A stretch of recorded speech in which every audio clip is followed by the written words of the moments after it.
Oh, yeah, okay. I see it, yes.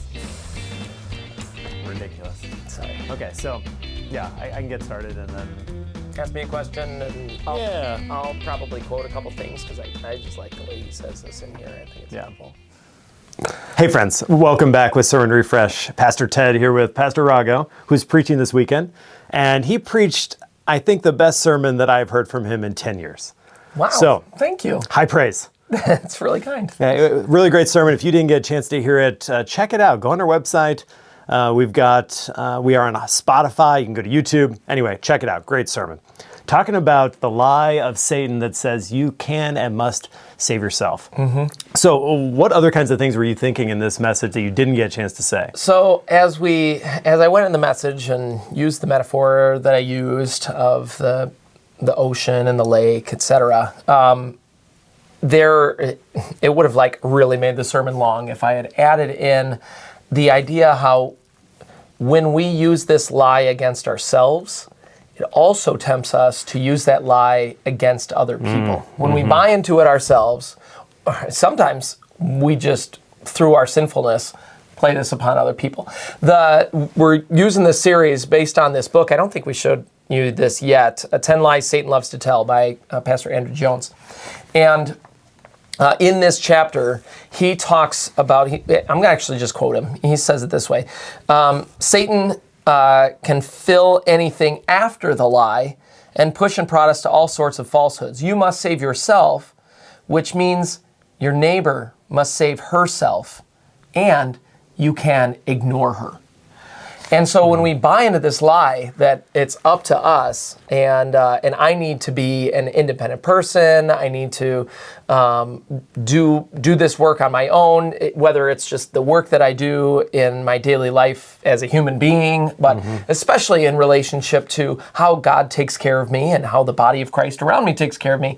Well, then if we buy into this lie, you have to save yourself, then we're very unwilling to help other people when they have a need. And he goes on, there's a couple other things he says are if you don't mind me just adding something in here. I think it does presume a certain kind of ability on our part. And if you have a certain kind of potential as well. And if you're not fulfilling that, well, then that's on you. Right. Yeah, and this is on you. It's totally on you. That goes to what I was going to say. Yep. Yeah, how often have people who are addicted been told to fix yourself? How often have people who are homeless or unemployed been told to get a job? How often are those who are poor and hungry been ignored to the tune of, what is that to me? So we buy into this when we treat other people as if you have problems in your life, you must be the reason for your problems, you have to save and fix yourself. And of course, sometimes the right answer is to try to help somebody to get a job. Right. Help them to find a way to have meaningful employment. But other times, right, we're talking about people that in their addiction are never going to be able to get out, and they might not even gotten into it on their own. Yeah. Right? It might be their mom's addiction that caused all of this to begin with. So over the summer, I saw a guy who was at a corner over on Michigan Avenue, and I was driving by and I had some extra time, and I've seen him there a couple times. And he's across the street from a gas station. I'm like, I'm going to try to buy this guy some food, help him out. And so I stopped, I talked to him for a while, talked to him in the gas station, and come to find out, he's trying to get a job. He's living out in the woods nearby there.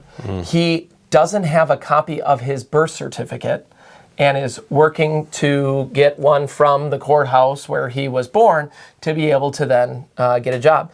He even refused stuff from me because I'm trying to help the guy, and he's trying to get access through a few different means. And he was working with the Washtenaw County, the Housing Alliance, and other places to get a job, but he didn't have the means to get a job.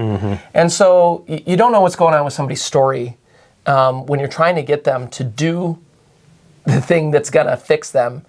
A lot of times people need the body of Christ around them. Then that's actually what God desires us to do, not shout at people, fix yourself. And then the author says one more thing. He connects this to how the chief priests responded to Judas when he was ashamed at how he had betrayed Jesus. And what they said to him was, "What is that to us? see to it yourself. And then the author says, how often has that been my thought, my words, my actions towards other people? So when thinking about it from that angle, that could have added a lot more to the sermon. But it is a self-correction also when we think about our inability to save ourselves. We need Jesus, so does my neighbor. And how do I treat my neighbor in their need and work with them and see how Jesus is for them in their need too. Right.